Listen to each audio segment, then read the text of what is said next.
Ladies and gentlemen, sit back, put your feet up. It's time for the Other Three Amigos podcast with Declan McCormack, Wayne Mullins, and Dan. Three lads, one podcast.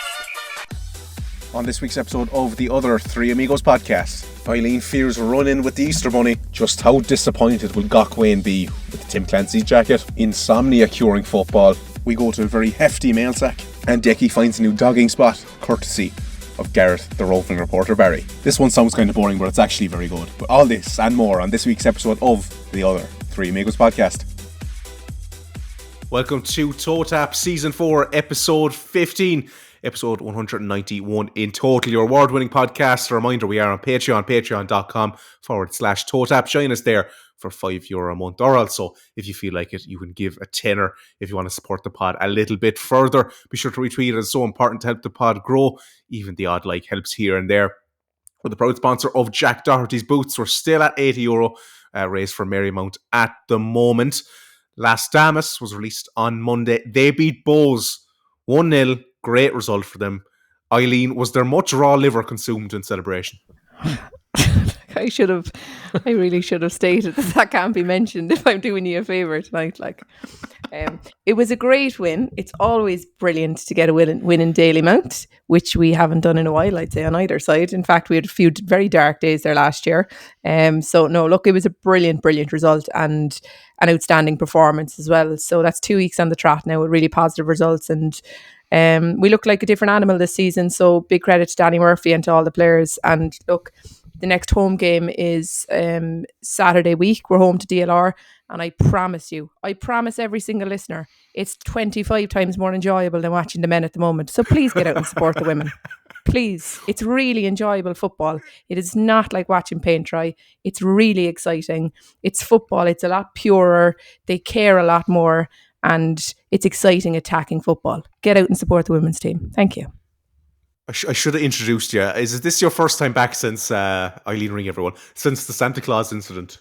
Yeah, since I have PTSD, so I couldn't come back. Will we have the Easter Bunny join us later on? If you do, I'm leaving immediately. Declan McCormack is our other amigo in the house this evening. Wayne Mullins couldn't be here. He's still making his way back from Wexford. How are we now, Decky? How's the farm at the moment? Would you prefer to see the women's team than the men's team at the moment?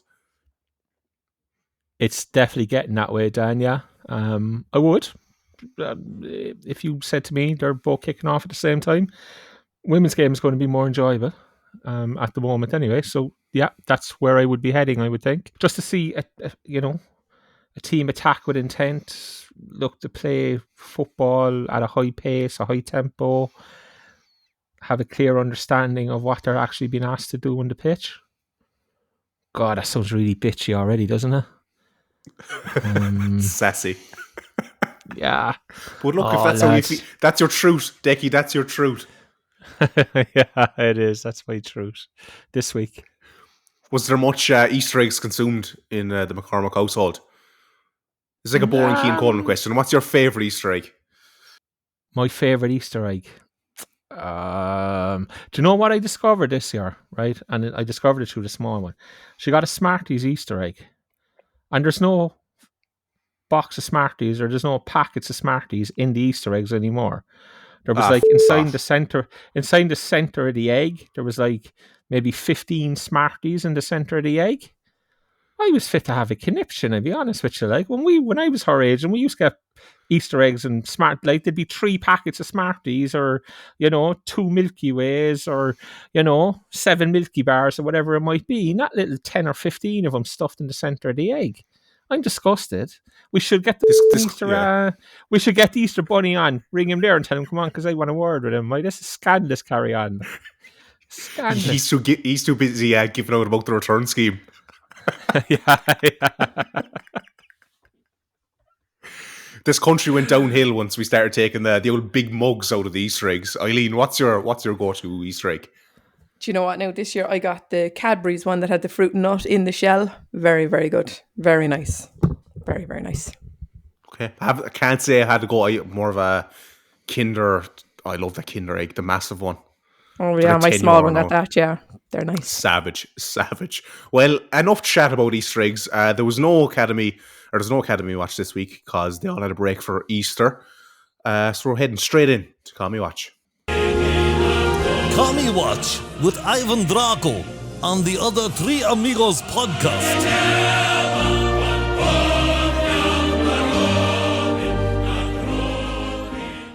Did anyone fall for the club's classic April Fool's prank that they were moving the singing section from Donny Ford up to St. Anne's? Can I just interject and just say that not the Donny singing Ford. section is not in the Donny Ford, it's in the shed. But, you know. Sorry. Decky's one-man singing Dan. section. Dan, if you went to Turner's Cross every now and again, you know these things. You know? I haven't been in ages. Lucky you. Anyone fall for this classic one? Anyone fall for any April Fool's Day jokes, actually? Or was the people who went to Wexford ironically the biggest fools of all? Oh, it's really bitchy and it's really early. Like, I think some people did fall for it. Obviously, we retweeted it and said that, you know, we were part of the consultation group, so I think people definitely knew that was going to be bullshit anyway, and that the final decision was made once Get the Ball in the Box sounded acoustically better in the St. Anne's end than it did in the Shed end. But look, it was a decent attempt from the club. I wouldn't see anything wrong with a bit of banter on a April Fool's morning. It's just a pity they carried it on between 3 and 5 o'clock as well. But look.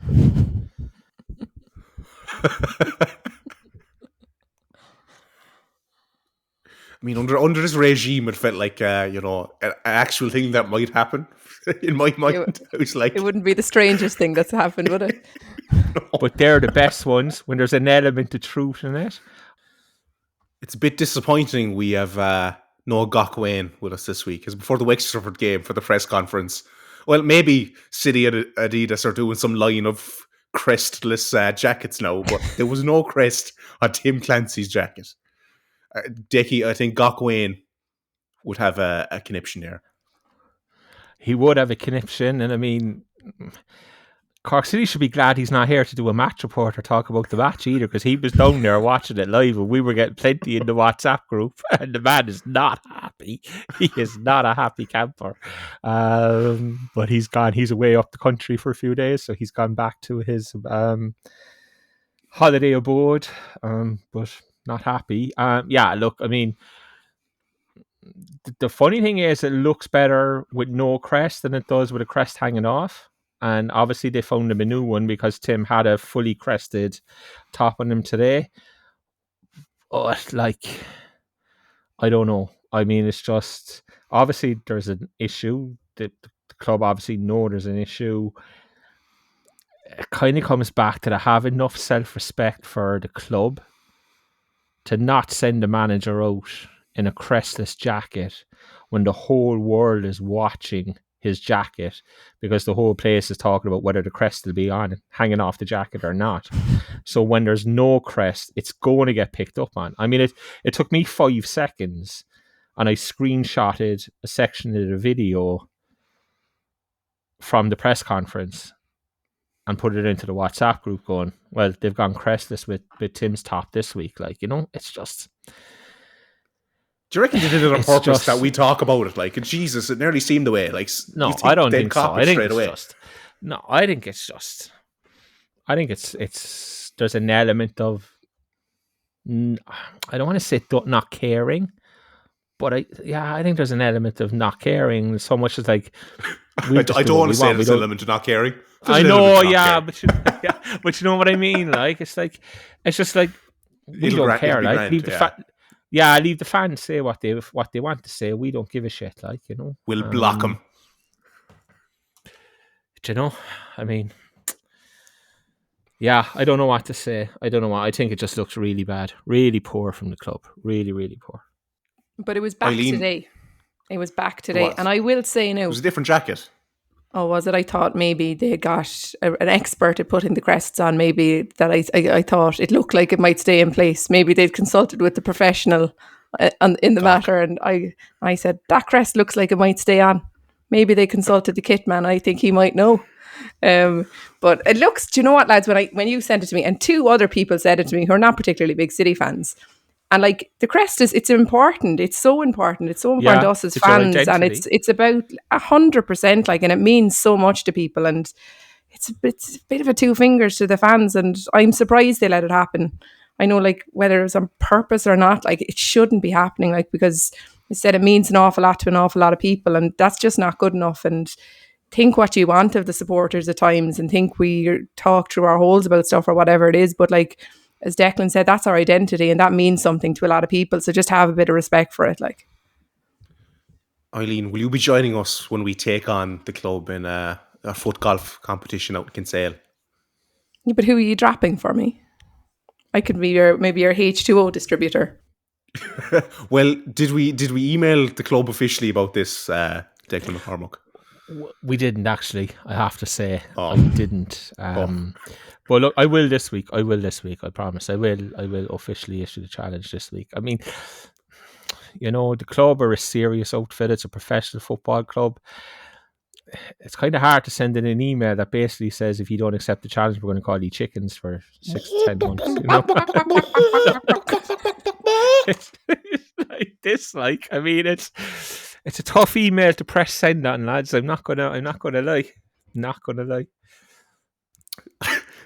Dormit's inside like Marty McFly. Be like, no one calls Marty a chicken. Big shout out to Conan Byrne, who gave us a shout out in the Ireland-Belgium programme there last week. I mentioned the other three amigos by name. Dickie, nice gesture from a man who's done podcasting, punditry, scored cracking goals. Yeah, to be fair, he did. People don't know why we're laughing, but we just spent 2 minutes explaining to Dad exactly who Conan Byrne is, you know. I was like, the only Conan I know is the ginger lad, O'Brien. But look, we forgot to mention it last week. I actually meant to mention it last week. We forgot to. Plenty of people sent it to us, you know, DMs, WhatsApps, and everything else, you know. And basically, he wrote an article, or he wrote a piece for the match programme about the League of Ireland podcast scene, and obviously it was very much about LOI Central and John and Danny and how that's top of the tree. But he did mention, I know it was 3 other podcasts or 4 other podcasts by name, and ours was one of them. So yeah, thanks to Conan. We did send him a message the following day, haven't seen it. We did DM him on Twitter and give him our thanks, and he did come back, and we exchanged a few nice messages with him, and just, as I said, gave our appreciation and our thanks. It's always nice to be recognised by others in the media who think we might be doing a good job. The Rebel Larry podcast wasn't mentioned. Just saying. He probably hadn't started when he wrote the article then. Yeah, true. Season games review. Do we really want to get into this? Cork City 1, Athlone Town 0.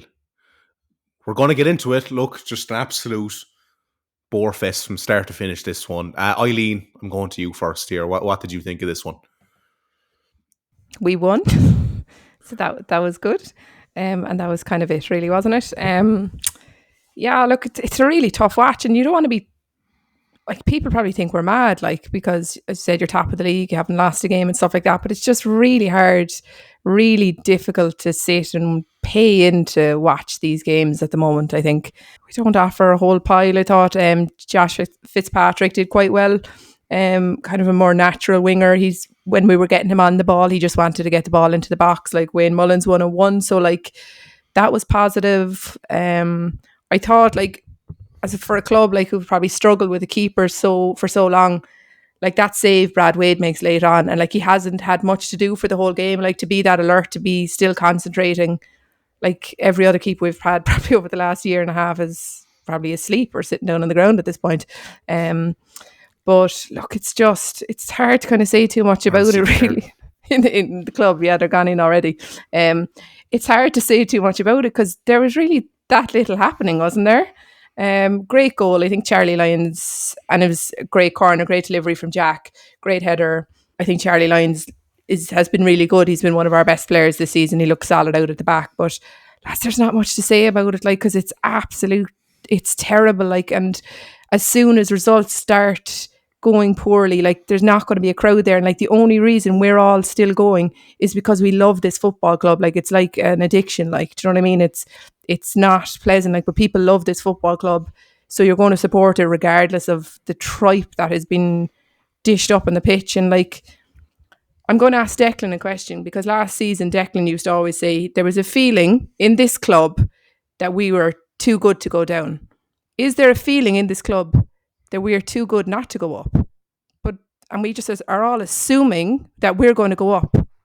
And I'm asking you now, are we too good to not go up? Or is that a dangerous game that we're all assuming? Oh man, it's interesting because it's something I've been thinking about since the game in Wexford finished. And we'll come to the Wexford game later on. But I think, yeah, the further we go, I do think that there may be a bit of an arrogance there, in that, you know, it doesn't really matter if we... No, see, I was going to say it doesn't really matter if we play poorly because we'll win, right? And that's the way it's been going. And we haven't really played well all season. There isn't a standout game where you can say we were brilliant there for 90 minutes or we were brilliant there for an hour. It hasn't really happened.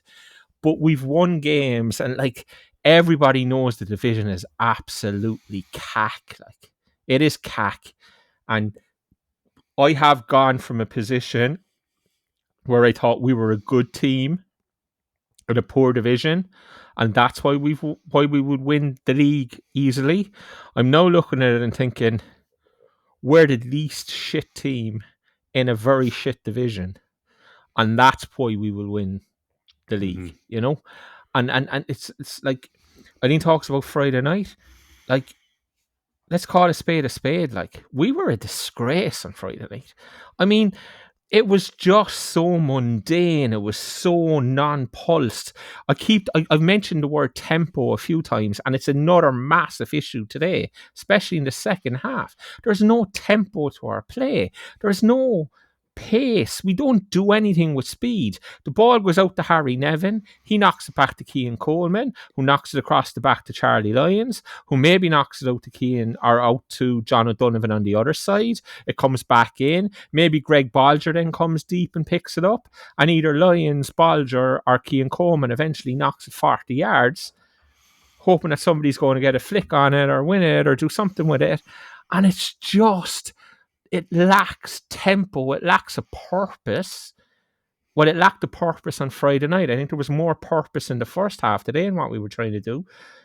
But yeah, to answer your question, I think there may well be an arrogance there. And like, at the same time, we're entitled to have an arrogance. Like, we're from Cork. We're born with an arrogance, right? So that's the first part of it, right?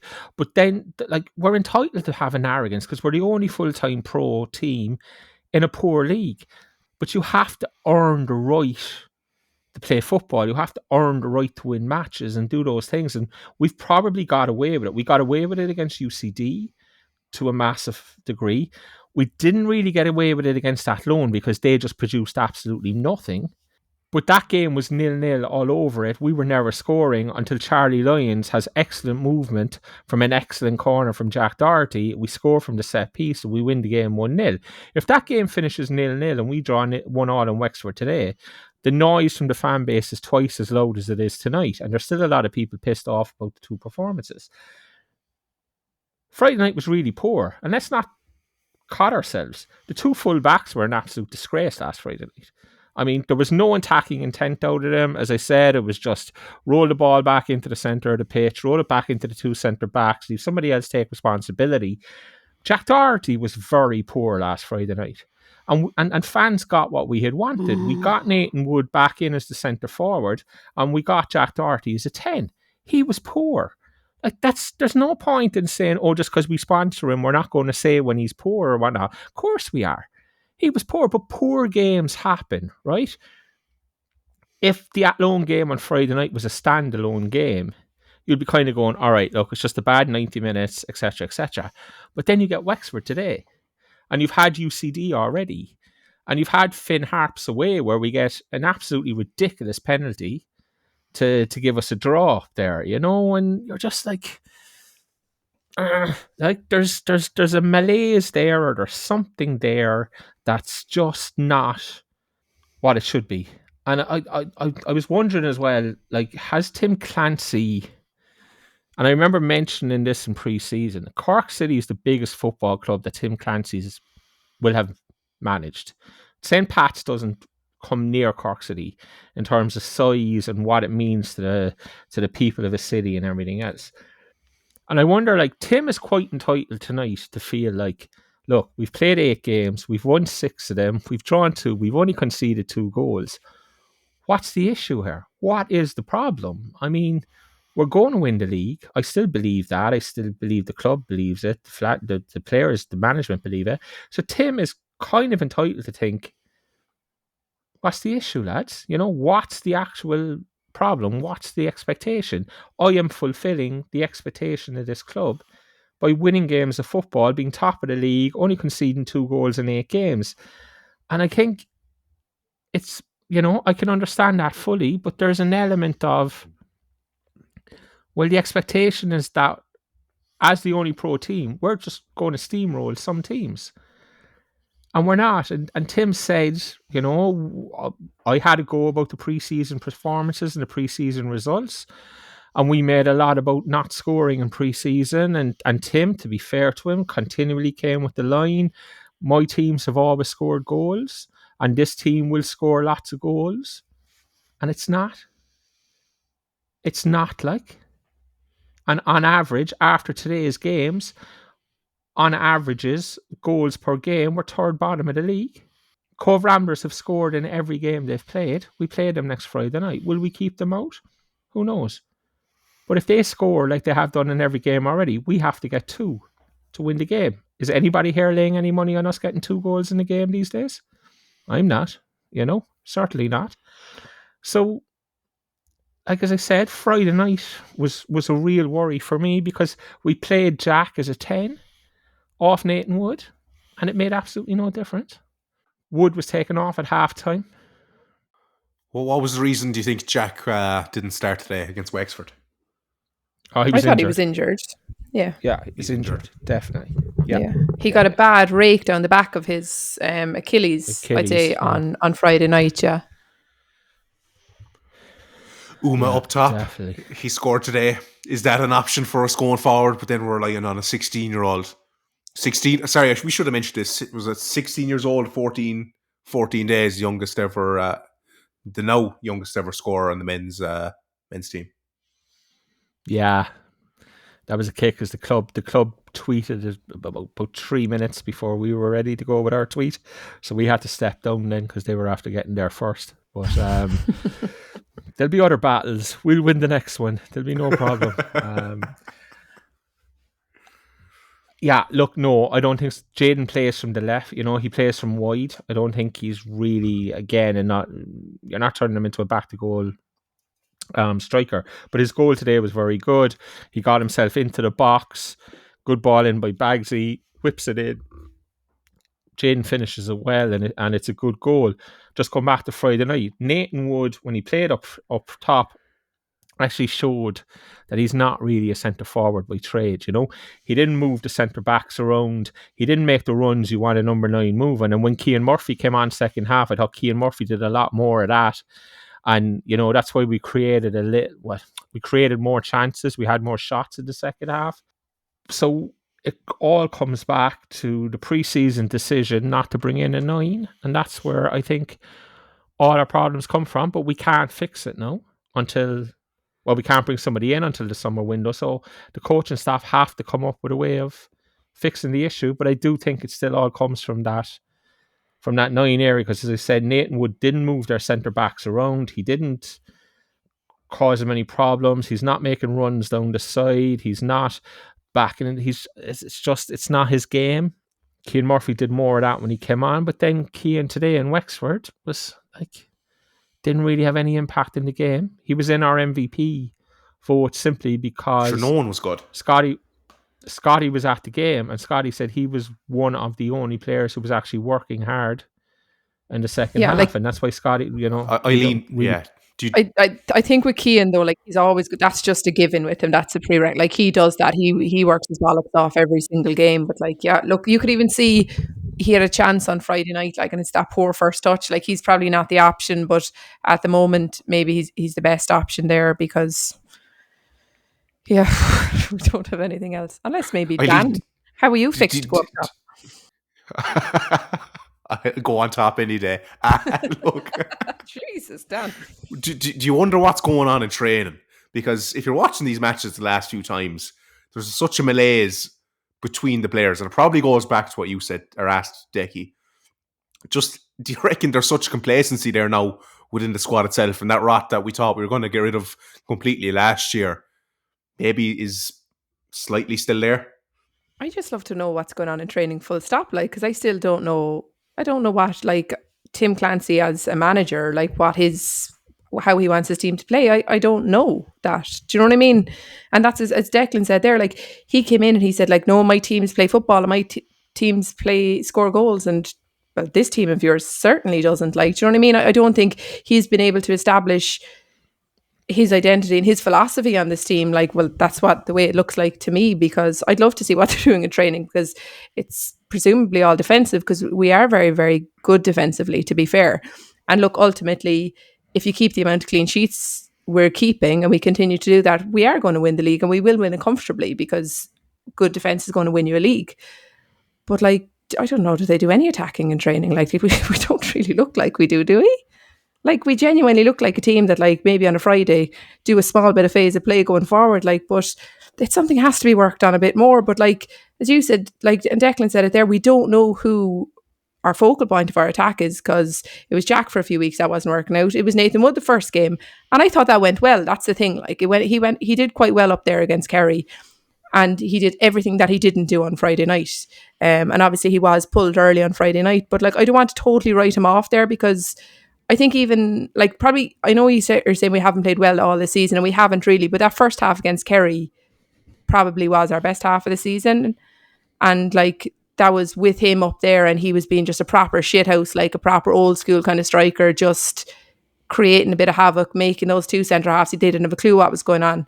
But yeah, I don't know what they're doing out in training, but they need to do more attacking based stuff anyway. In my look, I have a C license, so I know all about it. Okay, you need to do some attacking play, lads. Decky, do you think the style of play from Tim Clancy should be called into question? Yeah, because like Eileen just said, I have no idea what that style of play is.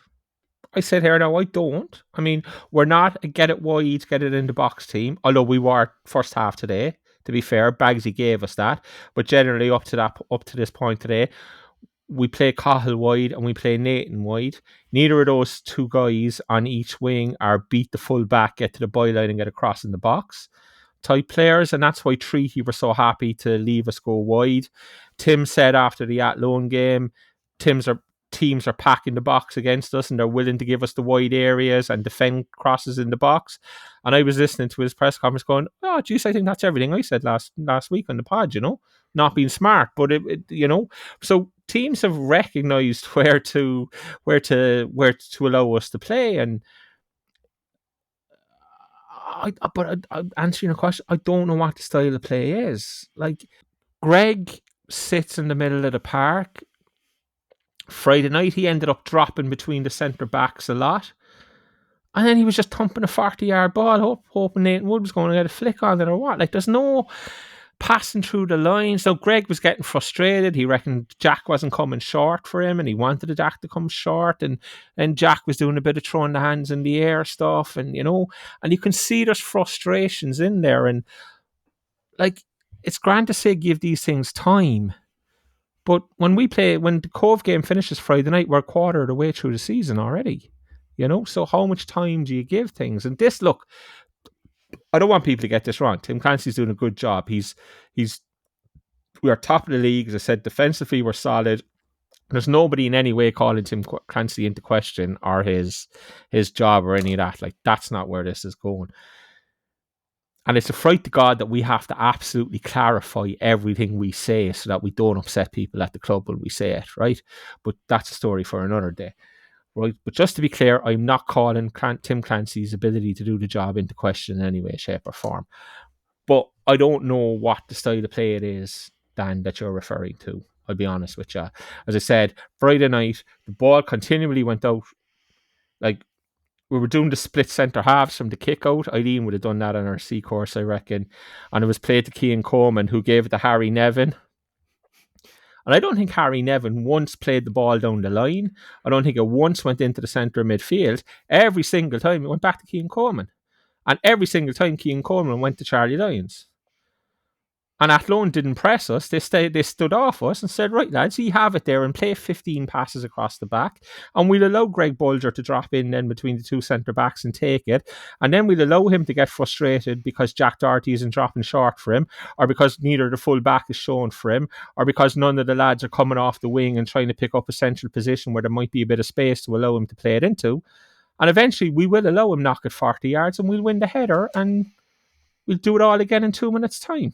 And that's kind of what was happening. And, you know, it was like, as Eileen said, when Josh Fitzpatrick got a hold of it and tried to beat the full, but they looked a little exciting, could maybe make things happen. But,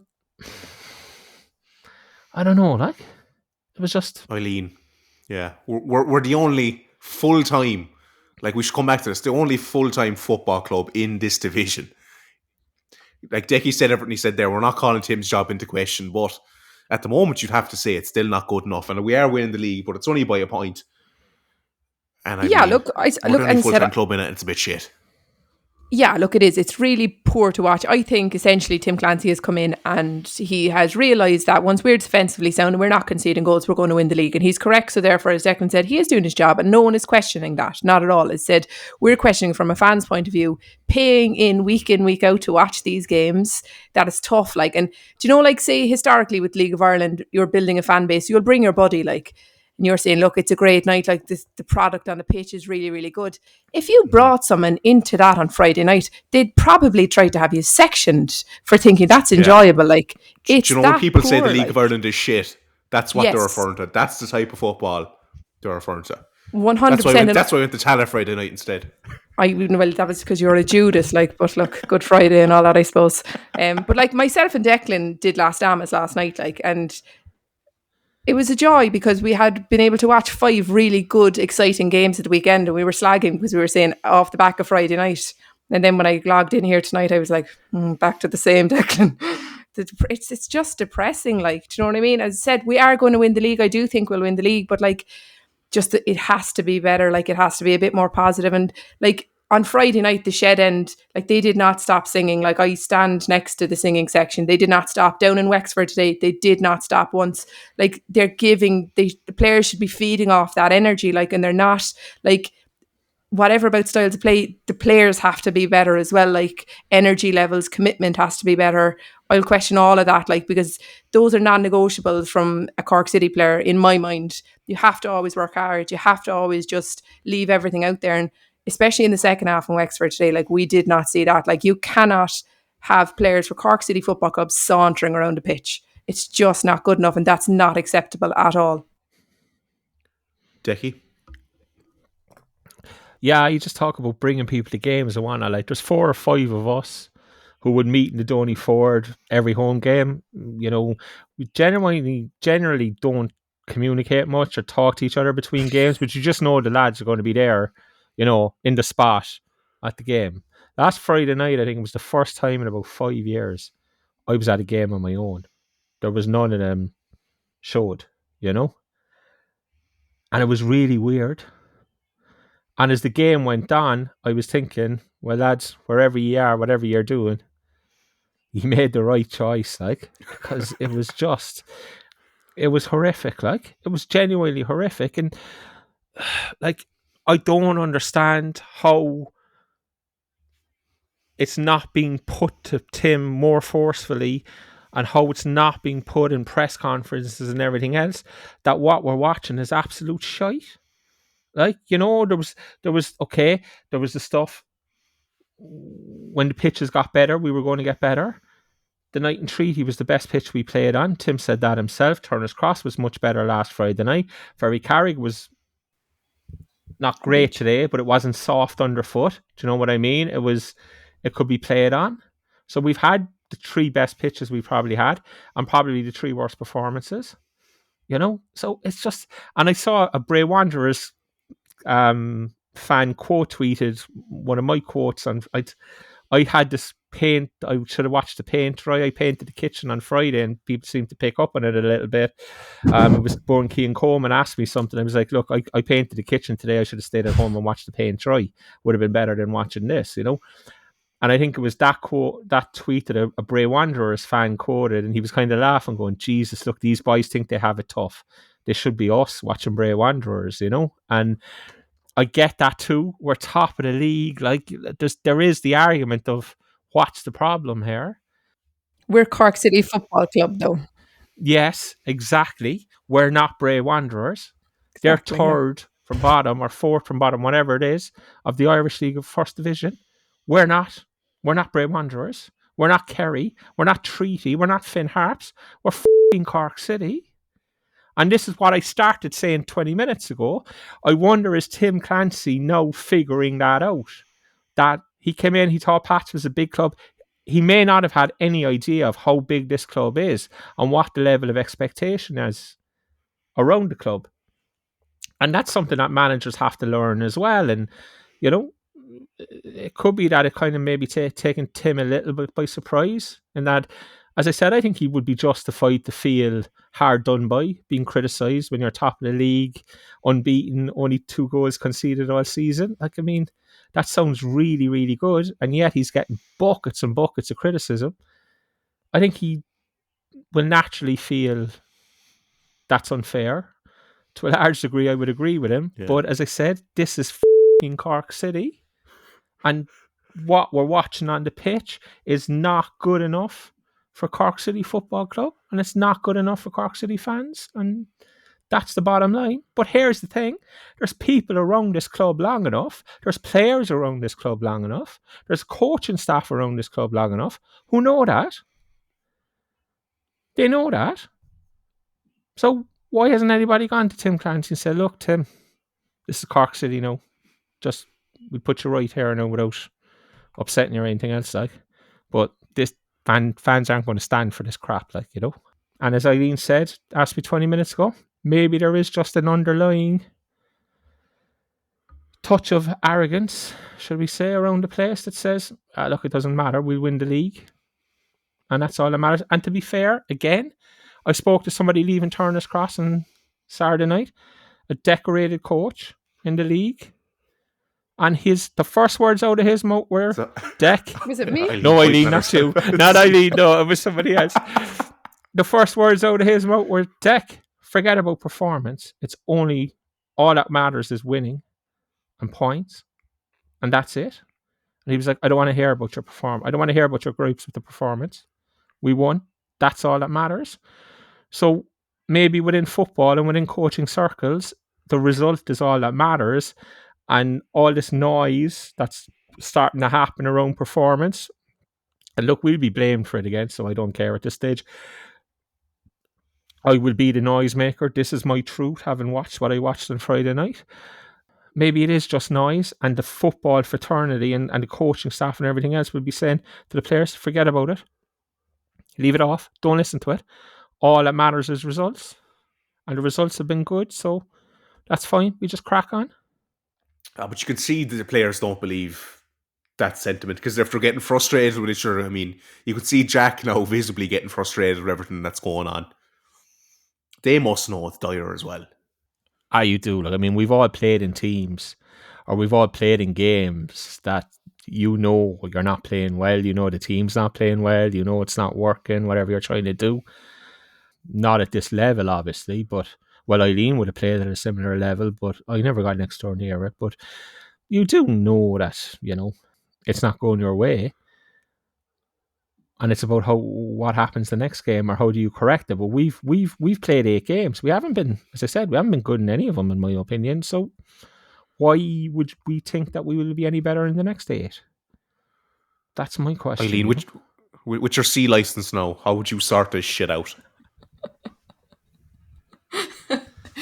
I'm going to be going out to Bishopstown now tomorrow anyway, and I'll sort it all out. I'd say we're going to be Cobh 3-0 Friday night, and you'll know why then. I can't give away the secrets of the trade, like.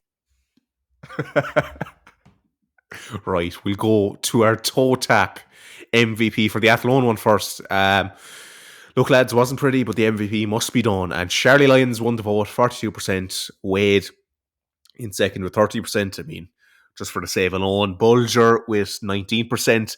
Uma, he only got 10 minutes, but he got 8% of the vote. Billy Dorney comes in and says, has to be the boy making the coffee. No contest. Root canal work would be more preferable to watching that shite again. Nice. Has to be the boy making the coffee. There must be nice coffee in the cross. Interesting. There must be. Anthony O'Sullivan comes along and says, I think Josh Fitzpatrick deserves a shout. Very direct. If we can get him on the ball more often, the chances will come. And then Gareth, the roving reporter, Barry, comes in and says, it's like voting between Fianna Fáil, Fine Gael, Labour or Greens. Nobody really stood out. Fair summations, I think, there. Yeah, like, I mean, Jaden came on. He got 10 minutes, as you said. I know it was 2 or 3 runs he made where he took on 2 or 3 players. Yeah, knocked balls past them. And you're going, okay, he gets into the MVP solely for that, because Brad Wade made 1 save. Now, it's a great save, but it's not like he's made 4 or 5 saves, you know, and has had an outstanding game. He's made 1 save, but it's just that everybody else, and it happened again today in Wexford. It took us 2 hours to put up the MVP because we're kind of going, well, who are we putting into it? And if people start asking questions, how do you justify these people being in it? You know? So, look, I mean, I don't know. But look, let's keep it positive. We're top of the league, and we've only conceded 2 goals all season. And sure, look, Finn Harps to fall away. Like we spoke about Treaty and how good I spoke about Treaty and how good Treaty were set up against us and how I thought they were going to be a threat. And then they've lost the 2 games since.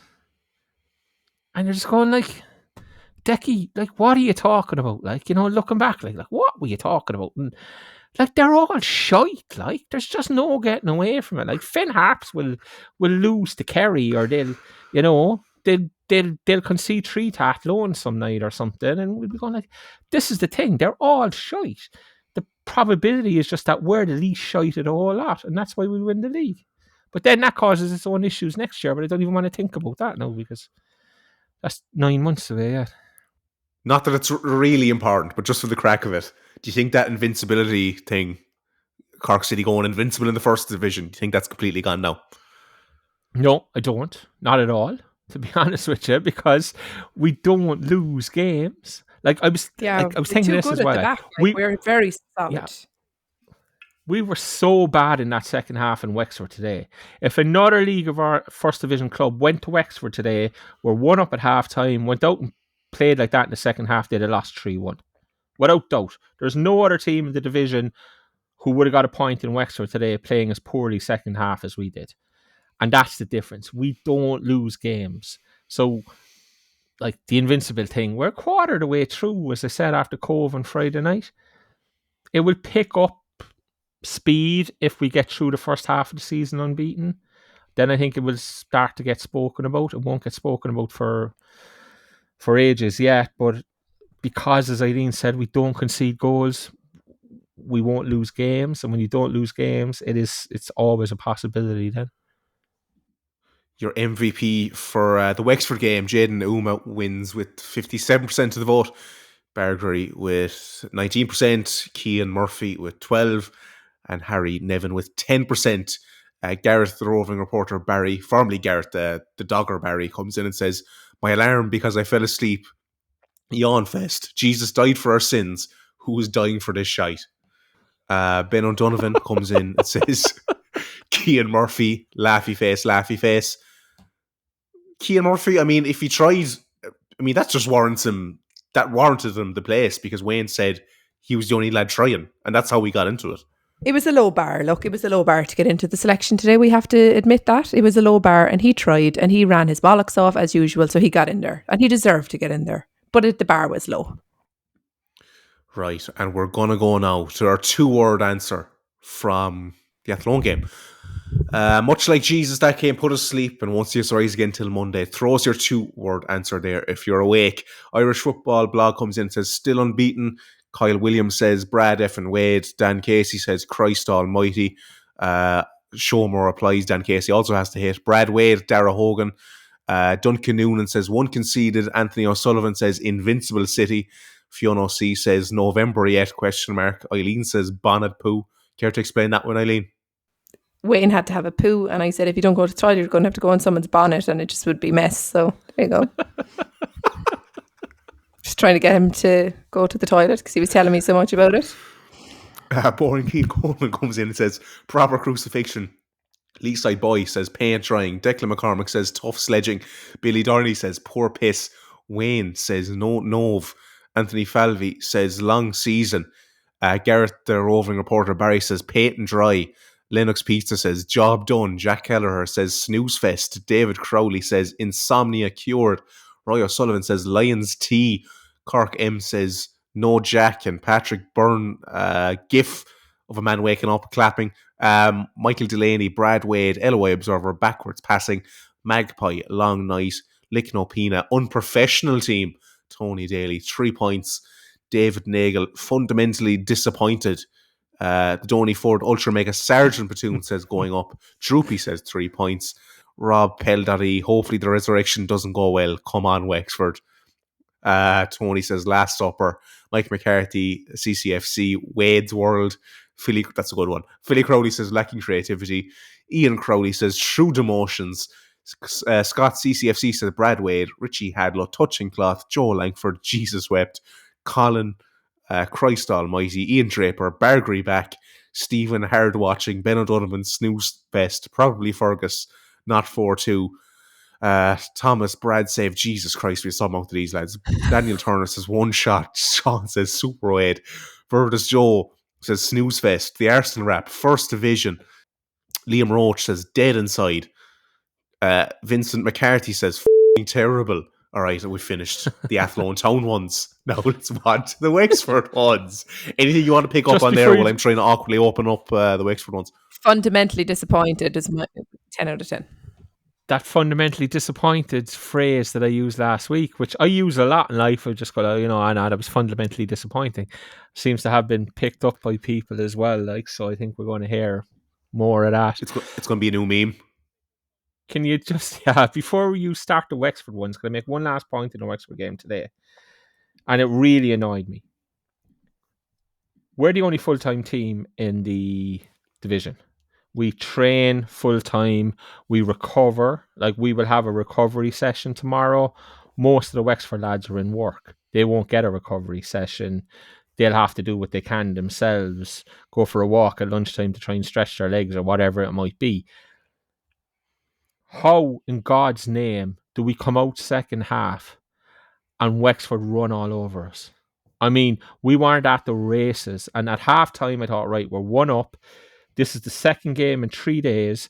This is the half where we're going to show what it means to be the only professional side in the first division, because our fitness is going to take over, our strength and conditioning is going to take over, and we're going to run them ragged second half. And it was the complete opposite. They came out and they ran us to, we didn't kick a ball. We weren't at the races. How does that happen? And this is the thing that I just do not understand. How does the only professional team in the division get overrun by part-timers in the second half of the second game in 3 days? There's no way it should be happening. It's almost an impossibility that it works out that way, and yet it did. And I have no explanation as to how or why it could happen in the way it did. Dara Hogan says, second half embarrassment. Dunnock says, better than sleeping pills. Richie says, needs striker. Bornicky Coleman says, encore con stipe. Billy Dorney says, beyond embarrassing. Billy Dorney also says, team pussy. Eileen, are you a big supporter of Team Pussy? Jesus Christ, Billy Dorney. Oh, You need- my word. Billy, will you ever think before you tweet, lad? Just think before you tweet, will you? Adam Papa says loose crest. Roy O'Sullivan says April Fools. Gareth the roving reporter Barry says Wex lyrical. That was a good one there, Gareth. Jamie Foley says wank football. Jack Keller says fast asleep. C. Cal says falling asleep. LOI Observer, Christ Almighty. Luke O'Mani, where's coffee? Philly Crowley, halftime bangers. Paul Campbell says need some players that, it's not a 2-word, but look, it'll pass. Need some players that play and are committed. These guys are full-time professionals. B. Crone, and that'll do. Gene O'Keefe, very unprofessional. Darren Murphy, fully professional, ? To come back to what you said, Decky, Ben O'Donovan, target man. Jonathan Nocton, fundamentally disappointed. Connor Lester, paint drying. Dylan Wallace, Steed Strikers. Stephen O'Neill, hard watch. The uninvited guest, usher out. Joe Langford, Ferry Carrick, fiasco. Sean, Wexford hooligans. Tony, f***ing shit. David Crowley, embarrassing. Tony Daly, pure shite. SBG, f***ing shite. Anthony Valby, f*** off.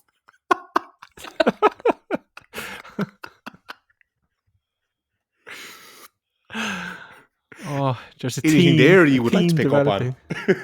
Well, I just don't know why we reviewed the game. You should have just read them out because I think it sums it up perfectly. Team Pussy. That concludes the first half, TOTAPper. Come back to us in the second half. We will have You Say It Best, Ramblers preview on Friday. Oh, great. More football. And as well, we go to the mailbag.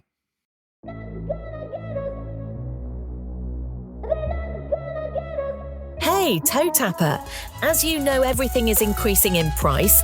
Extra small clothes, anger management classes, raw liver is the same price as gold. And kids' sweets used to have 20 per pack and now only have 5 in each one. And Jack Doherty is on course to score 100 goals. And he's going to bleed us dry. We need you to help the gang by joining our Patreon for exclusive pods, news and much more.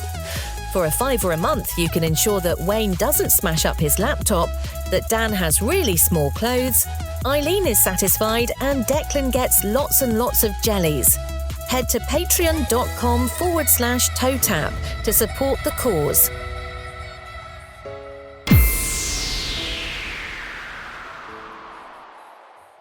Welcome back to part 2, TOTAPper.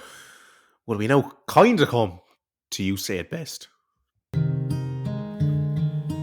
You say it best when you leave a voice note. Eileen, any PTSD from that voice? That voice haunts my dreams. You have no idea. Very talented musician, though. Incredibly so. Basically, Wayne left for his holidays, left the WhatsApp phone at home with him. So we're not able to listen to him now. We probably won't be able to put him in the pod before Wednesday, but hopefully we'll have a mega listen the following week, and it should be great. You Say It Best, because I mean, going off some of the 2-word answers there, Decky, you'd hope that some of these are going to be cracking. Yeah, I very nearly said I'm fundamentally disappointed, but I like want to stop. Yeah, look, it's a pity, but it's a genuine mistake from Wayne. He absconded and then realised that he didn't have the phone with him, etc. So none of us have access to it. It just we bought a SIM card, burner. And Wayne just has it in a phone and sends them on. So yeah, in a burner phone. So unfortunately, they're not available this. But if they're as good a quality as I suspect they might be, we'll definitely play them next week just for the laugh. I think so. Any deck picks since? No. You need to. It's time to move on now, Dan. I know you're disappointed, but look, just move on. We are moving on to Ramblers this Friday. Who starts? Who's out? Do we give a shit anymore? Eileen. Hopefully Doherty is back fit. I know he was on the bench today, but like he was clearly never going to be playing. I would like to see him come back in. I thought Barry Coffey was struggling with an injury today. He went down a good few times and then was a bit anonymous as well. So I presume he was injured because I'm probably more of a fan of his than a lot of City fans are. Eileen, do you have any shagging idea what's going on with the injury situation at this football club? Because No. it's just weird the amount of injuries we have, and it's happening again this year. Might have thought it was a flash in the pan last year, but it seems to be the same story again. Yeah, like I think you have to ask questions when there's that many injuries of like prehab and the strength and conditioning and gym work that's been done. You have to, like, because as you said, this is a professional football club. Like it would be a big sport of the Arsenal women's team, and when they were having like so many recurring cruciate injuries, like all the questions were asked of their strength and conditioning and their recovery and what were they doing differently, that they had such a higher volume than other clubs. And I think Cork City, after last year, and I think Declan has said this a few times, did we do a full review into the big picture of last season? I don't think we did. And strength and conditioning would have been something, and as said, prehab and recovery work. I don't think it was looked at, and they seem to be a lot of muscle injuries that were picking up. Something like what happened Jack Doherty Friday night. You can't account for that. Like, you can't account for bad tackles and things like that. Shit happens in football, but like the amount of muscular injuries, and I know Clancy had said at the start of the season we trained a lot on AstroTurf and you're going on to grass, and but this isn't happening in every other club. This is just happening here. So like there has to be questions asked, and I'm sure Tim Clancy's looking at it saying, lads, there's something wrong here. So that it's a worry, and like that is what you do have to put it down to, like, unfortunately. So hopefully like that changes can be made there and that can be resolved, because that kind of can't go on long term realistically. As you said, injuries will happen in football. It's part and parcel of any sport, but like when there's so many muscular injuries, are people being ran too hard at certain times, things like that. I think there's probably a big picture there. Look, I don't know anything really about strength and conditioning or things like that, but there's people. For everything we can tell on the pitch, they aren't training hard, because yeah, well, like the product at the moment is just terrible. 100%, like, yeah, and said even fitness wise, like you would ask questions, especially after the second half today. You'd ask serious questions like, is that a lack of desire, or is that just a lack of they're not physically fit enough to be able to put it up to a team who had, by all intents and purposes, listening to their commentary team, a really difficult game on Friday night, and they could still outrun us in the second half. That's a concern. But like Tim Clancy can see that as well, like, and I'm sure he's asking those questions too, and hopefully, look, that gets solved sooner rather than later, because I don't want to be still having the same conversations about injuries and what's going wrong, because that's a really easy fix, I think, once they get to the bottom of it. Decky, injury-wise, you ever pulled it?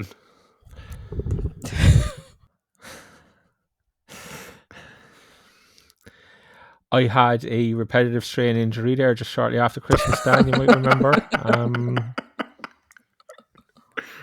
Outside of that, I can't really recall anything. I was lucky to get through my playing career without anything. I've broken a leg, I broke a hand, knocked out a couple of teeth, but yeah, no. What about yourself? Not. Hey, boom.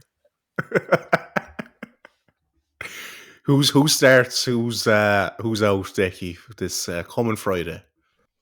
Yeah, but look, Eileen mentioned this. Like, Sean Murray went to Treaty and sat on the bench. He was never fit. He was never coming on. He's missed the 3 games since. It reminds me of the situation with Jonas last year where we went to Drogheda. 3.5 hours in a bus, 3.5 hours back, sitting the bench, never coming on, never fit enough to play. I don't know, did Jonas ever... He never looked the same after that. So we did it with Murray and Treaty. He's missed the game since. We did it with Jack Doherty today. Doherty was named on the bench. He was never coming on. You could see him on the stream at half time. He had a full tracksuit on him. The lads are kicking the ball around on the pitch and doing whatever it is they do at half time. Jack was talking to a couple of lads he knew from Wexford. He was never coming on, never getting near the pitch. But he's filling a jersey on the bench. And I don't understand why we do it. I genuinely don't. So Bagsy got 60 minutes today. I think that was a minutes thing. You know, he's been ramped up. He came on as a sub on Friday night. I think he was taken off bang on 60 minutes today. I don't think he was getting a minute more or a minute less. So they're ramping him up. I think he'll start on Friday night. I think Cahill will come back in. They may not start Jaden. I think it might be Cahill for Jaden. Cian Murphy would probably start up front. I think it'll be pretty much the same team. Eileen said there about Barry Coffey. Will he be fit? Will he not be fit? Will Jack be fit? I mean, if he had a cut across the back of his Achilles, that can get awkward. Do you know what I mean? Like Tim said, and in fairness to Tim afterwards, he was very disappointed, and he said he reckoned Jack would be fine for Friday night. We hope that's the case. Obviously, Jack will want to play, but I reckon Jack will get, like, the Cobh lads know Jack. They know they can probably wind him up a little bit. They probably know they can agitate. They know he'll take a yellow card. He's not shy of leaving a foot in, or that kind of thing. So I think they will attempt to wind Jack up. It's an interesting game, and it shouldn't be an interesting game. I mean, it should be a game where Cork City just turn up and beat them 3 or 4-0, but it's not going to be that by any way, shape, or form. And they've scored in all their games so far this year. As I said, we've only conceded 2, so it's a test of, something's going to give, something's going to have to give. Either we concede another one, or they don't score for the first time this year. If they get 1, we have to get 2. As I said, as I asked earlier, is anybody backing us to get 2 at the moment in a game? You could, but I'm not sure you'd win very often. Prediction, that leads us into it. What are you thinking? Look, I mean, it's tough. It's tough sledging, but I think I'm going to say City 4, Cobh 2. Eileen, do you know what the name of God Decky keeps going on about with the cryptic 4-2 message? I don't know what Decky's been going on about half the time, to be honest. He talks way too much sense for me. Give us a prediction there, Eileen. Look, obviously we're not playing very well at the moment. I'm very despondent. So we're going to win 5-0. Sorry, Gary Hunt. Right, I'm going 1-1 draw. It's time now. No. It's where we are at. It's where we're at. It's time now for the mail. Postman pattern in black and white cat. The cat means real. Early in the morning, I want. Born Keane Coleman says, I know Decky enjoys these getting to know you questions. Oh, lads, can go on. Lads, I can actually you name should any? have said. I should have said I'm not coming on if I have to answer one of his questions. Sorry. There's nothing too freaky in here. I should have mentioned you by name that you were coming on the pod. Then it probably would have been different.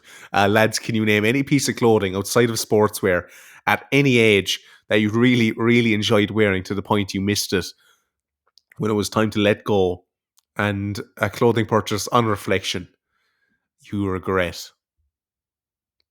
I can see Decky thinking away there. I know the one that I regret straight off the bat. Anyway, I'm not on the other one. I'm not overly sure, but I know the one when Decky was a young fella before Reardon's was Reardon's. Do either of you remember Reardon's before it was Reardon's, when it was the what was it called? The saloon. No, not even I'm that old. The saloon. Sorry, Yeah, what was it called? The Crazy Horse. The Crazy Horse Saloon. And it had the saloon doors and the whole lot into it. Jesus like, Christ. What's one part of Reardon's now was a pub called the Crazy Horse Saloon. And when I would have been venturing out, when I was Cahill or Jaden's age, and I fake IDs and the rest of it, and we used to go in there, and we used to go down to, remember where there was the 2 nightclubs there? There was the Keg and the Maltings bar and on the corner, and Wayne used to work in the Keg, I think, at one stage, and there was another nightclub next, but that used to be our night out anyway. A couple of those pubs and into the Keg. But anyway, I digress. But I remember buying once upon a time I bought a shirt and waistcoat combination. And I'm not gonna lie, lads, I was probably 17 and I thought I was the bomb in this thing, like. And the waistcoat was brown suede.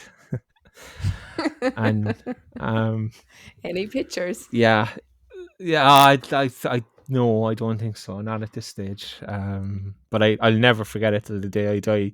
Looking back now, like, oh man, it was horrific. Like, and the shirt was kind of, it wasn't a cowboy shirt, but it was kind of this multicolored thing. You're keeping with the And, theme, like, the Western team. You were just a shit Garrett Brooks tribute act, basically. but as I said, I wondered why I was single for years, and then I think about what I used to be wearing and this kind of stuff, like, and it all makes sense. But yeah, there was a brown suede waistcoat that yeah, as even if I think about it now, I wonder how it was ever purchased. Then when it was purchased, how it was ever worn, how it was ever worn into the city centre, how it was ever worn into pubs, how it was ever worn trying to chat to young ones and the rest of it. Jesus Christ. That was only last week. Eileen. any fashion faux pas from back in the day? No, but look, like any young self-respecting lesbian, like I was very fond of a check shirt, and I look with horror back at those days when I clearly couldn't take them off. But look, I've seen the error of my ways now. Yeah, pretty much, like literally, like quite literally. If you looked up lesbian in the dictionary, there's a picture of me in my check shirt, I'd say. I'm a lumberjack and I'm okay. I sleep all night and I work all day. He's a lumberjack and he's okay. He sleeps all night and he works all day. I cut down trees, I eat my... Did you set that up for each... Like, what? No. It's How just, did Dickie have that one ready to go? It was a joke for Las Damas, so it's on the it's sitting there on the track list, like, so. Oh, you're building up all in jokes on Las Damas now, yeah. Yeah. Gareth, the roving reporter Barry, formerly Gareth the Dogger Boy Barry, says, why are we playing such stripe football? Is it time to go 3-5-2? The food is shite, and I mean white in Mallow Road. Oh, sorry, I meant Turner's Cross. What kind of food would you like to see at the Cross?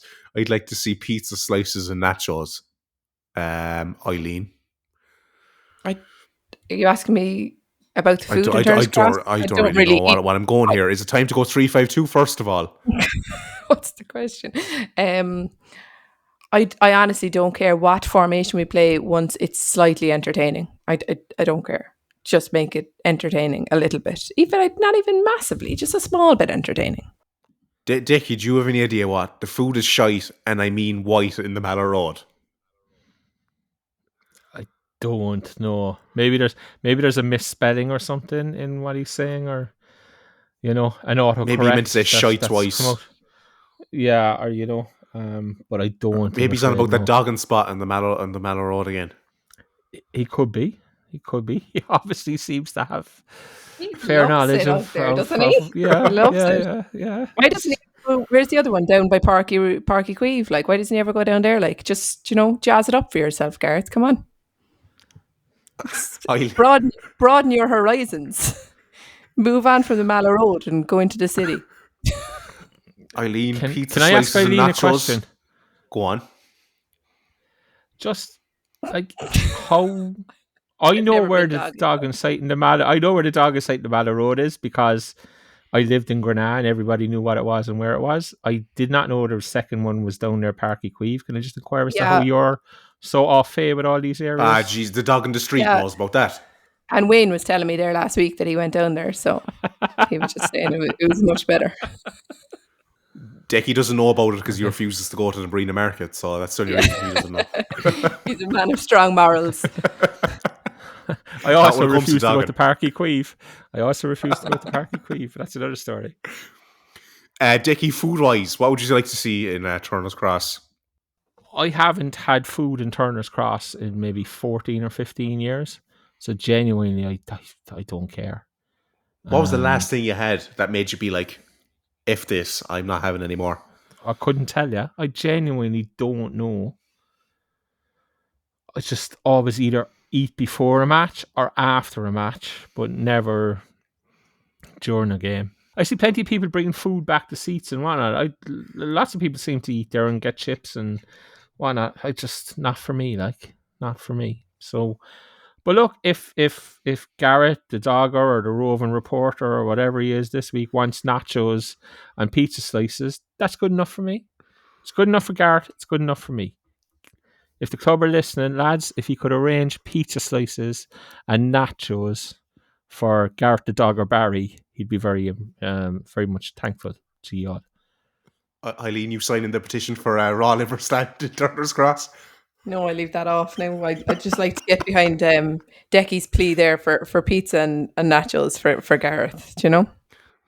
Roy O'Sullivan comes in and says, what was the best City game you ever seen? For atmosphere, for the result, whatever. Mine was probably a 3-2 win against Bowes. Georgie scored in injury time for the win. Decky. Or Eileen, sorry, you started. Okay, so I'm going to have three.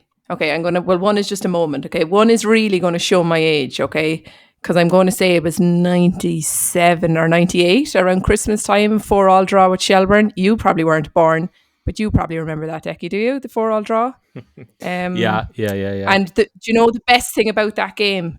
And if the kit man is listening, he decided he wouldn't go to that particular game because his little sister was going to the games and she was not cool enough. So he missed that game. So that's one that stands out in my head. And I was really young, like, but that day, like Ollie Cahill and Mark Rutherford were, like, for their respective two sides, incredible wingers, like so good before Ollie Cahill broke my heart. Then my other one is, I think, Talca Park in 2011 has to really stand out, like just the manner of that. And if you've ever seen the Blow Your Whistle video that Alan Mooney has up on YouTube, like I was with him at the match, like, so literally, like, that video is my experience of it. And then my other thing is the moment Kevin Doyle's goal against Nijmegen, because I was standing right behind it and I feel like that header, like that the ball hung in the air forever, like that this silence just came over the shed. I used to stand right in front of it. And that was, so they're kind of my three really. But yeah, that 4-4 was, it's probably one of my best memories of a City game. Like, it was just a game that had everything. There was a really big crowd in the Cross as well. Decky? Yeah, it's funny Eileen mentions the Nijmegen game because I had the same experience watching from the St. Anne's Road, and you could see the ball coming across and Kevin Doyle just seemed to be in the air forever. You know, he's just hanging there before he makes contact. And I was fully waiting for the referee to blow his whistle for a free out, thinking that he's going to penalise Kevin for maybe putting his hands on your man's shoulders and elevating himself. He was up there so long, I was sure he had to be leaning on your man or doing something, like, you know. I think Colin Healy's bicycle kick against St. Pat's is one that deserves a mention. Just that has to be one of the best goals in League Ireland of all time. Yeah, one of the best goals, but there was a big crowd there. The atmosphere was incredible. But the one that jumped out to me straight away, and I don't know what year it was Jimmy Mulligan getting the third goal for City in a 3-2 win against Shamrock Rovers in Turner's Cross. We were 2-0 down at half time. And the St. Anne's end was there, but it wasn't covered at the time. And my now wife was at the game with me. We weren't married at the time. It was, you know, to be fair, nobody else would go with me, so she used to take pity on me. She used to go to some of the games with me, so she was there that night. And we come down, as I said, we're 2-0 down at half time. We come out. Jimmy Mulligan gets the winner late on. It is 85, 86 minutes, whatever it is. Here I go now again. It's the first time in my life I ever removed my top at a football game. So I'm standing, I'm in the St. Anne's End, just delirious, fucking waving the shirt over my head and the rest of it. And it's also the last time my wife attended a Cork City game with me. Do you reckon the two were interlinked? The two were, Dan, there's no question, the two were interlinked. She told me on the way home the two were interlinked. But yeah, it was like, that's the one that always sticks with me. It was just because it was Rovers, because it was, you know, all that. But it was the 2-0 down, back to 3-2. And Jimmy Mulligan never did anything. And we paid We paid money for him, like 50 grand or something, didn't we? Yeah, we paid a fee to Finn Harps for him. And that's all he ever did. He scored the winner in that game against Shamrock Rovers when we came from 2-0 down at half time to win 3-2. And Decky took off his shirt and waved it over his head in the St. Anne's End. I think the club should do a retroactive ban or something for that. Dan, were you born in 1997? By the way, you weren't, were you? I actually wasn't. No, For it was 98 I fuck's was born. Yeah, it's like Sorry to mad, depress like. you. Jack Keller comes in and says, "Why are we so shit at creating chances, Eileen?" Jesus Christ. You're the one with the C license here. You're the qualified coach. I know. That's why I'll be on Bishopstown in the morning training them. I don't know. We've probably been through this. We don't really know.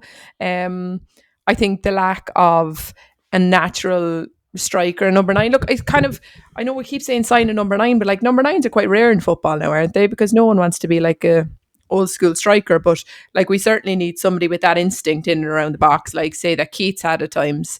I think that is the main issue, really, isn't it? Because if you have that player up front, you can kind of build everything around him, but we don't have that. And if you have someone in a 10 then as well behind that player, look, you're kind of halfway there. But at the moment, we don't really have either. Look, Jack, obviously, when he's fit, should be the 10, but I don't know why we're so shit at creating chances. But I hope we improve for the sake of all of our sanity. Eileen, do you have an instinct for going in around the box? I do. Actually, yeah. Eileen was a great striker. You don't realise that. Yeah. Was she good number 9? I scored into the shed end a number of times. There you go now. Was there anyone there to celebrate with you? Yeah, my mum was sitting in the shed because I'd asked her to sit there. And I ran behind the goal and I celebrated to my mother. Actually, I think my dad might have been in there as well. They were the only 2 sitting in there. Everyone else at the game, like the other 3 people, sat in the Donny Ford. But I made sure they sat in the shed. And when I scored into St. Anne's End, only my father was there. So I also ran and celebrated to him. So look, what harm? At least there was someone there. Ian Crowley says, ask #GockWayne. He's not here, but we'll throw it to Jackie. Would a future move away from the current Adidas teamwear deal benefit the club and fans, or should we leave that up to the experts, Jackie? Eileen's repping Arsenal She is. Adidas there. And it's lovely, like, isn't it? Well, the deal is one? up. No. The teamwear deal is up this year, isn't it? So I presume we're already in negotiations or figuring out what it is exactly that we're doing, because they always start early. I think I'd like to see us come back to one of the indigenous brands and see what we could do with one of the Irish companies who could give us more direct attention. Maybe just on a 12-month contract and see how it goes, and see if O'Neill's or somebody like And they're making O'Neill's cracking kits at the moment, like. Yeah, and see if they're willing to step in and put some of their expertise behind it. But you would have to place some, what's the phrase I'm looking for? They'd have to bring something to the table as well, But I think I'd like to go that way for 12 months anyway as a test and see how it will go. Well, let's stick with you here. C. Cal says, where's Raymond? Yeah, he's been very quiet since this season started. Oh yeah, Raymond Armitage. The fourth. I don't know. He's around. I think he might have lost some of his contacts in the off season. Did they get sick of him? Oh yeah, he fell out with one of them. All right. Well, one of them fell out with him, but we can't go into that now. He was an innocent bystander in a complicated situation. But yeah, so no, he's around. He's still sniffing. He's still doing his thing around the place. I mean, look, I mean, we've said it numerous times. He's not. He's not like who was your man, the roving reporter who passed away. I was just gonna say Garrett Barry. Yeah, that's right. Brian Fantana. Brian Fantana, yeah. He's not like Fantana. He hasn't been retired or disappeared or any of those things. But when the time is right, he will return with a bang. Oh, shit. We'll go to Instagram questions now. Dylan says, why is this mediocrity being accepted? City fans applauded that shit show off the pitch. Eileen, mediocrity, I'm not going to try to pronounce that. Is that accepted? do you think? No, like we've just spent an hour and 23 minutes giving out about it. I don't think it's really accepted. Like an hour and 23 minutes we've been giving out. I don't think it is. You could see, the general kind of feeling amongst the place with how we're playing and stuff like that. But as he said, like we're probably maybe in a bit of a privileged position as well because we are on top of the league. But look, if someone wants to stand there and clap a team off, I think they're entitled to do that. They've paid in. Well, especially they made their way down from Cork City, presumably as well, to go see them. Yeah, you'd want to feel like you're getting some sort of and like they were non-stop. Yeah, and like the supporters were excellent today. Like you could hear them non-stop. Like, and as I said, they weren't in the second half particular. They had nothing to shout for. Like, but they still they didn't let up once. In fairness to them, to all of them, I tip my hat to you, including our very own Wayne Mullins. Very angry man. Conor Carney says, would Cahill and Jaden be available or be able for regular minutes in the Premier Division, or do we have to sell if we go up? Decky? I think both would be able for it. No problem. I mean, here's one that I was thinking about the other day as well. Jaden is now 16. I want an announcement that he signed a pro contract, and I want it pretty quickly, to be honest with you, because the longer it goes where it's not announced that he signed a pro contract, it's more likely that he's off in the summer. So those two go hand in hand, but that's not in any way to put any pressure on Jaden, obviously. I think both would be able for it. They would have another 9 months under their belt. They would be more mature, probably physically more mature as well. And I don't think like they would still only be like this time next year they'd be just 18 and just 17. I don't think they'd be starters week in, week out. I think like this year you're going to see Cahill didn't start today. I think you're going to see their minutes managed, and I think first season in the Premier Division you'd also see their minutes managed, but I think they would be able for it. Yeah, wouldn't be an issue for me. Brian White comes in and says, how do you think this team compares to the City team that won the league 2 years ago, Eileen? We probably didn't. We weren't really setting the world alight then either, but I think we were a little bit better to watch. Like we offered a lot more going forward, I think. But like that, like look, we call a spade a spade. We were a bit fucking miserable then as well, to be honest. Like because it's our surroundings. Like, do you know what I mean? It's the first division. It's really hard to get up for games and to be excited. So like as you said, I think the big difference between that team and the team now is like there was a stronger connection, I think, between the management and the fans, and a stronger connection between the players and the fans. I think that's a little bit lacking at the moment. And that's obviously, look, Colin Healy is a Cork City legend, so look, fans always would have that there, and he's somebody who knows what the club means to people, and therefore that's passed on to players as well. But I think that's probably what's missing a little bit this year, that connect between the fans and the fans in the club in general at the moment. Look, it is what it is. It's kind of a shitty situation, and I think that starts at the top, and of course that trickles down to the team. Like, so I think there for was me, Galway and Watford in there, like. Yeah, you had like an actual rivalries in there, like, so. No, I think that Colin Healy's team were better for me anyway. But look, as I said, there's a long way to go yet. Dickie, it's always interesting enough. I'll throw the same one to you.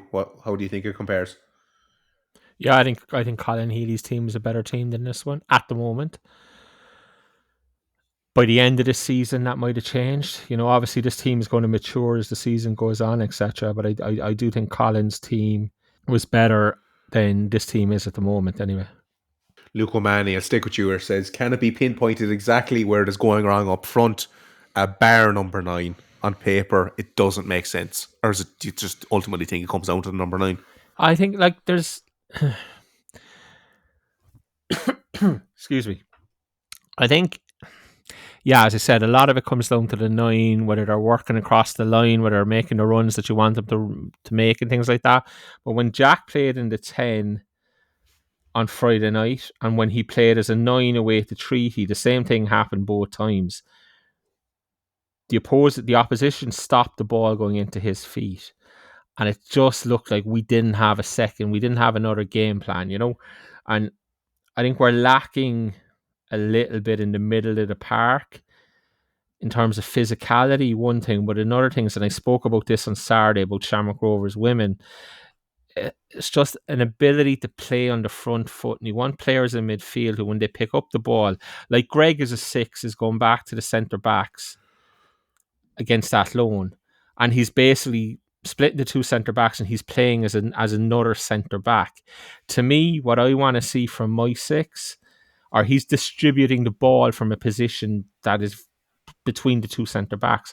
What I want to see from my 6 is I'd want Cian Coleman to be slipping the ball into midfield to Greg, and Greg already on the half turn, and his first touch takes him a full turn, and he's gone, and he's on the front foot, and he's looking to play the ball forward, and he has a full back on one side bombing on. He has maybe Jack dropping short out of the 10. He has an option over the top for a 9.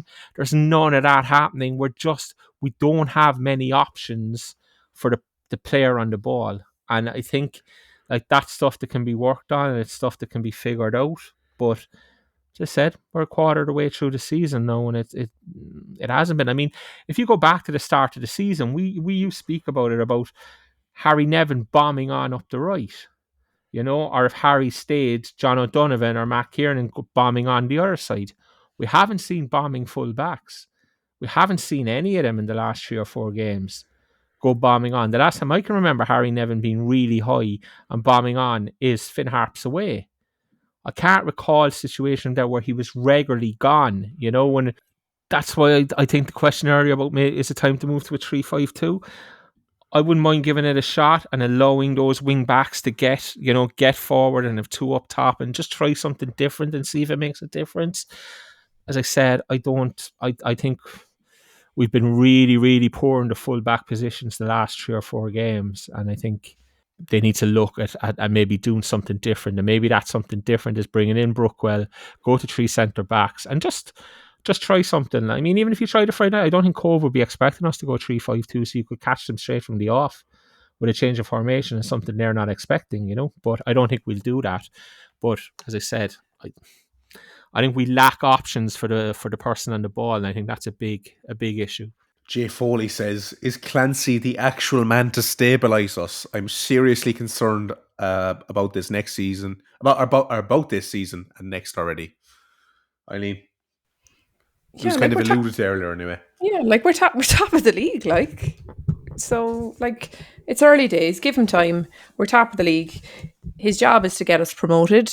Right now, he's on course to do that. And look, next season, cross that bridge when we come to it. Like, well, let's just deal with this at the moment. But I think people, like, if you're talking about it not being the right man and a team that's top of the league, I think that's mad. Like, and I think I'm mad as a football fan, but some football fans I think are completely off their head. Like, I mean, looking for a manager, I don't know, that's bananas. We're top of the league. Like, I know it's not. We're the only full-time football club. We're only leading by a point. I think there's definitely a point to be made there. I don't know, like, in what world where, like, you've been brought in to do a job, his job is to get us promoted. Right now we're on track to be promoted. It's not that we're a point or a few behind. We're not. We're top of the league. Like, so for me, I don't think there's a point to be made there. As Declan said, we're a quarter way through the season almost. We're top of the league. We've conceded 2 goals so far. I know it's not good football to watch. I get that. But we're top of the league. So for me at the moment, he's doing his job. Yeah. And if we win it by a point, the whole league, and we're still playing this dire football in 7 months' time, are you then concerned about next season? I'm going to be concerned about next season regardless. If we go up with 20 points clear, I'm going to be concerned about next season. Like, there's no way I'm not going to be concerned because the step up is so big. And I think we need a massive overhaul of our squad again. So regardless of how much we win the league by, I'm going to be concerned about next season because I think it's a really big step up, because I think the Premier Division this season is better than it was last season where we really struggled. So, like, regardless, and as I said, I just think there'll be a massive overhaul of the squad needed one way or the other, regardless of how much we win this division by. Decky, do you think we should maybe be concerned about next season if it keeps going the way it is? I was hoping you wouldn't ask me, to be honest with you. I was just praying you were going to move on to the next question. Look, what I say is... No, look, Tim, I genuinely believe Tim Clancy's only concern is with winning the league and getting us automatic promotion. I don't think he's going to care what this podcast says. I don't think he's going to overly care what the fan base in general says about how we're playing or how we go about it. I'm also not sure that this is what Tim Clancy envisaged. I'm not sure that this is how he's set his team up, or if that makes sense. I think we're struggling in games because teams are doing the low block and all that stuff and making it difficult for us. And I wonder, is Tim thinking maybe the players aren't quite good enough to play around these blocks or figure his stuff out for themselves? And he may well be as frustrated as any fan is. Sean asks, what the is plan B now the teams have figured us out, Eileen? I don't know. Do we know? I don't think we have a plan B. Is that not the problem? Yeah, I think, look, the manager, I think, appears as frustrated as we are at times. Like, you can often see that in his post-match interviews. He kind of comes across a little bit snarky at times. And is that just a sign of pure frustration? Look, I don't know what plan A is going forward, let alone plan B. As Declan said, yeah, of course teams are setting up in a low block because that's what makes sense and try to get around us. But like, after we scored early in Wexford today, I kind of was like, that's a perfect time to get a goal because they have to come out now and be attacking, and that should give us more space. That still didn't work out. Like, we still didn't show much. Like, so it's something that has to be worked on. But again, it's a results business, and at the moment the results are good. So that's all I do think they're going to be looking at for the most part. Lads, we're now wearing 40 in. Jesus Christ. We're not weighing as well. Like, I mean, he would have a lot to say on the two past performances too. He'd be way more harsh than I am as well. He would also have an awful lot to say about the length of time that we are putting into this. Love podcast. Island's on. It's Love too Island's long. on. It's too long. It's too long. Right, that concludes this episode of the Other Three Amigos podcast. A big thank you to our patrons. Eileen, any final thoughts or exciting things you'd like to say just to the TOTAPers? Make sure you get out to the women's game against DLR on the 14th. Big one. Fill the cross. If we're allowed to play there. Do you reckon we should try to get more attendances for the women's games now going forward, while if the football is just dire on the men's side? Yeah, like if we play poorly again against Cobh on Friday night, like, I mean, just watch I'm telling you, go back and watch the women's game against Bowes, and then you'll want to go to their game against DLR. So get out and support them because it's good football, and you can get a deck pick when you're there because he always stands for pictures of his fans at the women's games.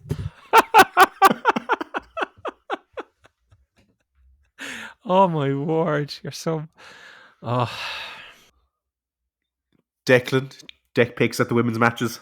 Dan, no matter how much yourself and Scotty think you're after coming up with something with the whole deck picks thing, and you can put as many subliminal penises on episode covers as you want, nobody is ever going to ask me for a pick, right? So I think they will. This is a plea to the TOTAPers. Please. Please leave me alone. That's the only please. Please leave me alone. Is that your final thought for the week? Or maybe just Cork City in general. Cork City, just leave me alone. Just, you know.